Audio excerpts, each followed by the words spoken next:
Pitrupaksha people में चढ़ाते यह एक चीज, आपके पितृ करेंगे आपको मालामाल, होगा सभी परेशानियों का अंत, जन्मों के पितृदोष हो जाएंगे दूर। राधे राधे दोस्तों, कैसे हैं आप सब। दोस्तों, पितृपक्ष इस बार 29 सितंबर को शुरू होकर 14 अक्टूबर को समाप्त होंगे।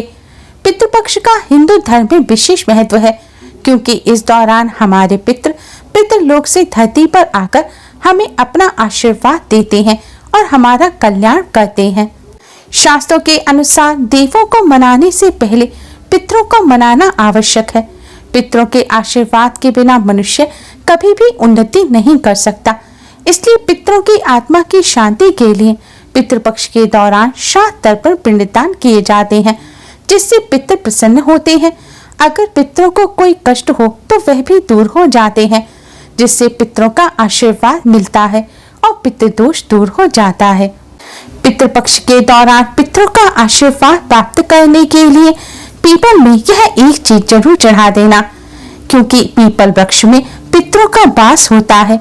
इस एक चीज को पीपल वृक्ष में चढ़ाने से दोस्तों आपकी किस्मत बदल जाएगी, आपका दुर्भाग्य सौभाग्य में बदल जाएगा। पितरों के साथ आपको भगवान लक्ष्मी नारायण का आशीर्वाद मिलेगा और जीवन भर धन की कमी नहीं होगी। वंश वृद्धि के साथ ही धन में भी वृद्धि होगी। कार्यों में आ रही रुकावटें दूर हो जाएंगी। वैसे तो हर अमावस्या पर पितरों का श्राद्ध किया जा सकता है, लेकिन पितृपक्ष सबसे खास दिन होते हैं, क्योंकि इन दिनों पितृ हमारे बीच में ही मौजूद रहते हैं। इसलिए इन दिनों पितरों का श्राद्ध तर्पण जरूर करना चाहिए। दोस्तों, इस बार तो पितृपक्ष में कई वर्षों बाद अद्भुत संयोग बन रहे हैं। इन अद्भुत संयोग में अगर आप पीपल से जुड़ा यह अचूक और चमत्कारी उपाय कर लेते हैं तो निश्चित ही आपको पितृदोष से मुक्ति मिल जाएगी। इस उपाय को करने से पितृ अति शीघ्र ही प्रसन्न हो जाते हैं।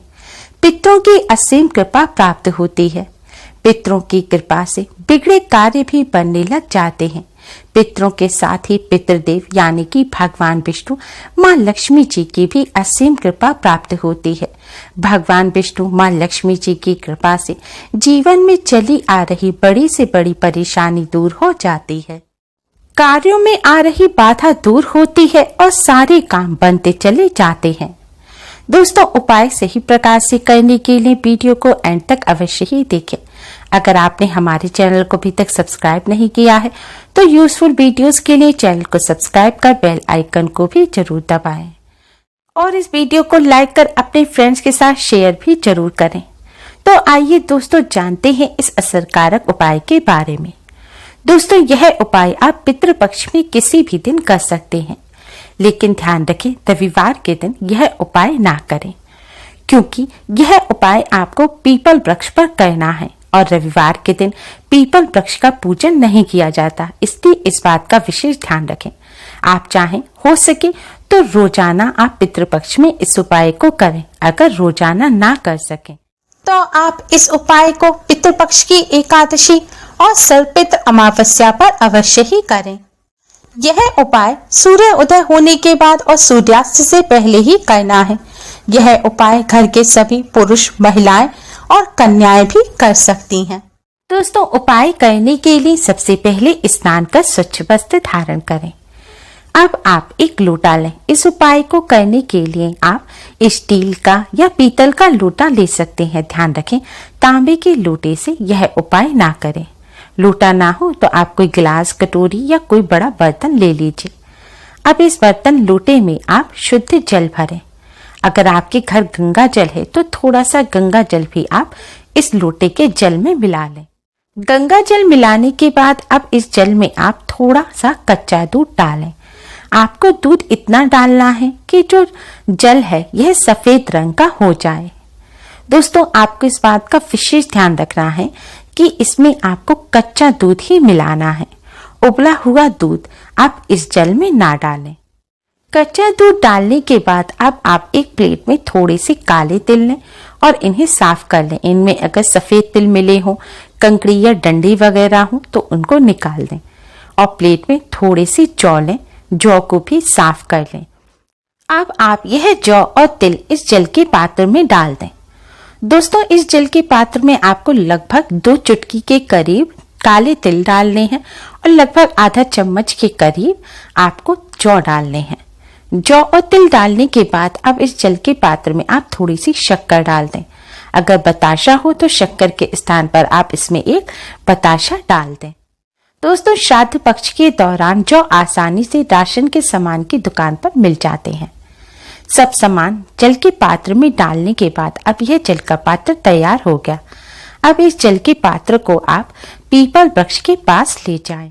अगर आपके घर के पास कोई ऐसा मंदिर है जहां पर पीपल वृक्ष है तो आप यह जल का पात्र उस पीपल वृक्ष पर ले जाएं। पीपल वृक्ष के पास जल का पात्र ले जाने के पश्चात अब आपको पीपल वृक्ष की तरफ मुख करके ऐसे खड़ा होना है कि आपका जो मुंह है, आपका जो फेस है, वह साउथ की तरफ यानी कि दक्षिण दिशा की तरफ होना चाहिए। दोस्तों, दक्षिण दिशा पितरों की दिशा मानी जाती है। शास्त्रों के अनुसार दक्षिण दिशा में ही पितृ लोक है, इसलिए आपको यह जल दक्षिण दिशा की तरफ मुख करके पीपल वृक्ष पर चढ़ाना है। हमारे शास्त्रों में पीपल वृक्ष का विशेष महत्व बताया गया है। श्रीमद् भगवत गीता के उपदेश में भगवान श्री कृष्ण ने स्वयं कहा है कि वृक्षों में मैं पीपल वृक्ष हूँ। पीपल वृक्ष के मूल में ब्रह्मा जी, मध्य में विष्णु जी और अग्रभाग में भगवान शिव जी साक्षात रूप से विराजित हैं। सूर्य उदय से लेकर सूर्यास्त तक पीपल वृक्ष में मां लक्ष्मी का भी वास होता है। शास्त्रों में भगवान विष्णु मां लक्ष्मी जी को ही पितृदेव कहा गया है। पितरों को तृप्त करने के लिए, पितरों की कृपा आशीर्वाद प्राप्त करने के लिए, पितरों को मुक्ति दिलाने के लिए भगवान विष्णु मां लक्ष्मी जी को प्रसन्न करना अति आवश्यक है। ब्रह्म वैवर्त पुराण में यहाँ तक कहा गया है कि जब पितृपक्ष में पितृलोक से धरती पर आते हैं तो वह पीपल वृक्ष में ही निवास करते हैं। इसलिए पितृपक्ष के दौरान पीपल वृक्ष का विशेष रूप से पूजन करना चाहिए। पितृपक्ष के दौरान पीपल वृक्ष पर जल अर्पित करने से पितृ तृप्त होते हैं और अति शीघ्र ही प्रसन्न हो जाते हैं। पितरों के साथ ही पितृदेव भगवान विष्णु मां लक्ष्मी जी भी अति शीघ्र ही प्रसन्न हो जाते हैं और हमारे पितरों की आत्मा को शांति प्रदान करते हैं और पितरों को मुक्ति देते हैं। और जिन्हें भगवान विष्णु मां लक्ष्मी जी और पितरों की कृपा प्राप्त होती है उन्हें पितृदोष से भी छुटकारा मिल जाता है। इसलिए दोस्तों, पितृपक्ष के पावन दिनों में आप पीपल वृक्ष का पूजन अवश्य ही करें। साउथ की तरफ यानी कि दक्षिण दिशा की तरफ मुंह करके आप पीपल वृक्ष पर यह जल चढ़ाएं। पीपल वृक्ष पर जल चढ़ाते समय आप भगवान विष्णु जी के 12 मंत्र ओम नमो भगवते वासुदेवाय का जाप करते रहें। जिस स्थान पर खड़े होकर आपने जल चढ़ाया है उसी स्थान से शुरू करके आप पीपल वृक्ष की क्लॉकवाइज 7 परिक्रमा करें। परिक्रमा करते समय भी आप ओम नमो भगवते वासुदेवाय मंत्र का जाप करते रहें।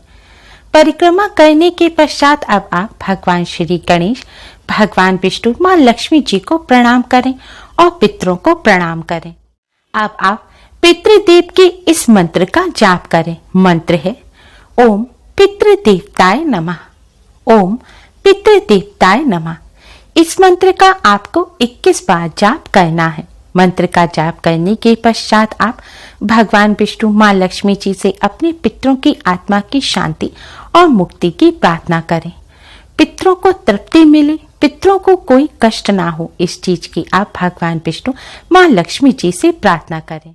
प्रार्थना करने के पश्चात भगवान विष्णु मां लक्ष्मी जी और पितरों को प्रणाम कर जाने अनजाने में अपने द्वारा और अपने परिवार द्वारा की गई सभी गलतियों की क्षमा मांगे। क्षमा मांगने के पश्चात आप पितृदोष से मुक्ति देने की पितरों से प्रार्थना करें। पितृदेव और पितरों से सभी कष्टों, दुख दरिद्रता को दूर करने की प्रार्थना करें।